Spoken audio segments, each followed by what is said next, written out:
All right, everyone. The people that told me about Loomer and Paul Joseph Watson and Milo being banned off Facebook and Instagram didn't mention, apparently, until after I made the video, of course, that Farrakhan had also been banned from these sites. And Farrakhan is not exactly what you'd consider maybe a bastion of the new conservative movement or anything like that. He's a little bit screwy. But here's the thing. First, my thoughts on that. I don't want Farrakhan banned either. I don't agree with much of what he says, but I don't want anyone banned or censored from a platform. People are saying, well, it's a little different.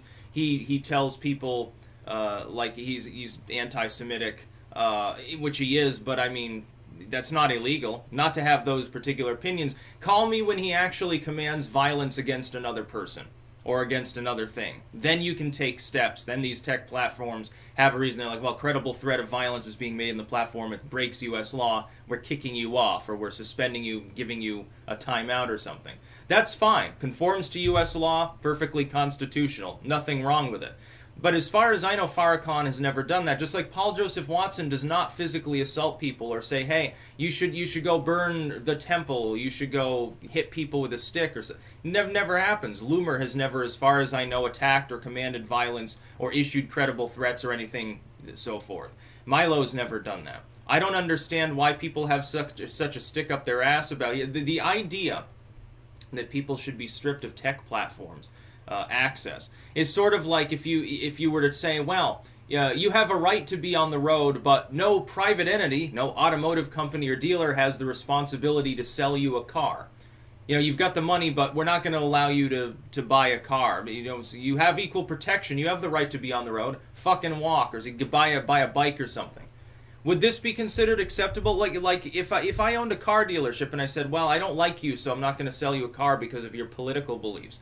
You irk me. You said something edgy or offensive. Wouldn't that raise a few eyebrows if something like that were to happen? And imagine it's worse than that, because you probably have 5 or 6 car dealerships nearby. But there aren't 5 or 6 Twitters. There aren't 5 or 6 YouTubes. There aren't 5 or 6 Facebooks or Instagrams. I realize Facebook is expendable at this point, but I mean, the big question goes back to the fact that the providing of government services and figures, interacting with them, getting updates, notifications, interacting with police and so forth, is facilitated by all of these big tech platforms.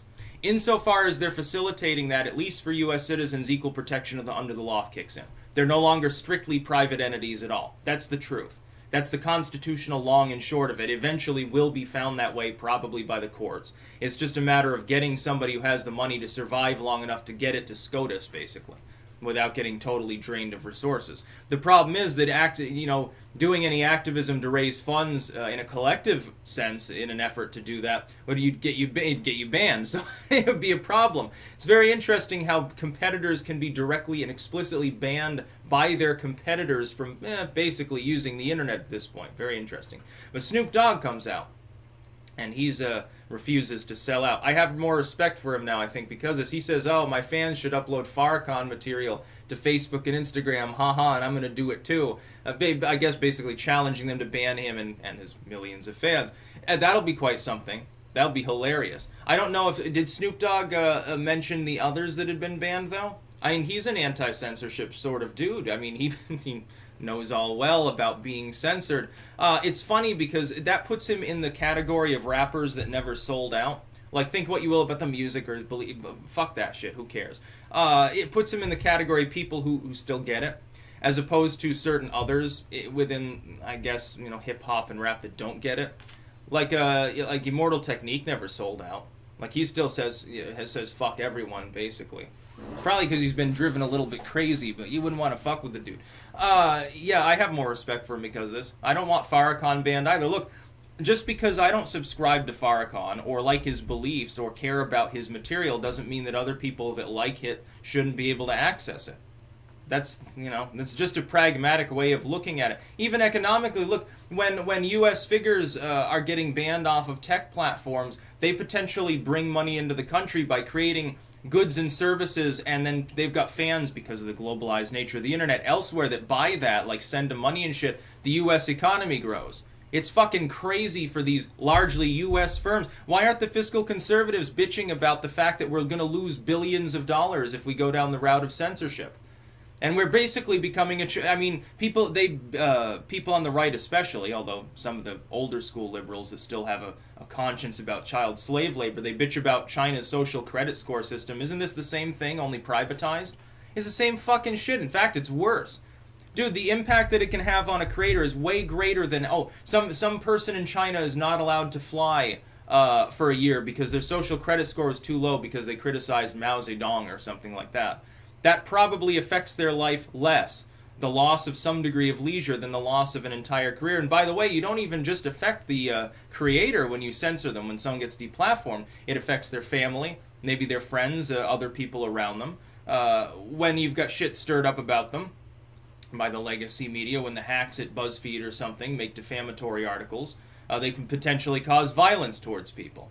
They're the ones that really need to take responsibility. Everyone's like, well, YouTubers just, they need to pick their words more carefully. No, bullshit. We shouldn't have to pick our words more carefully. We've been doing the same fucking shit for over a decade in some cases, and only lately, only in the last couple of years, because the New York Times told you it was a problem, did anyone start believing it, and that's really what it's about. So, yeah, hopefully he feels the same about all the others that were banned. I feel the same about Farrakhan. Some people are like, well, it's different. No, it's not different. It's still just censorship. It doesn't matter who's being censored. Did he break any U.S. law to get kicked off the platform? No? Then who fucking cares? I don't care what he says about Jewish people. Any more than I care some white nationalists. I don't care what they say. Some black nationalist. Some Jewish supremacist. It doesn't matter. If I don't like it, I can debate them, or I can fucking ignore them. As simple as that. That's about all. Peace out.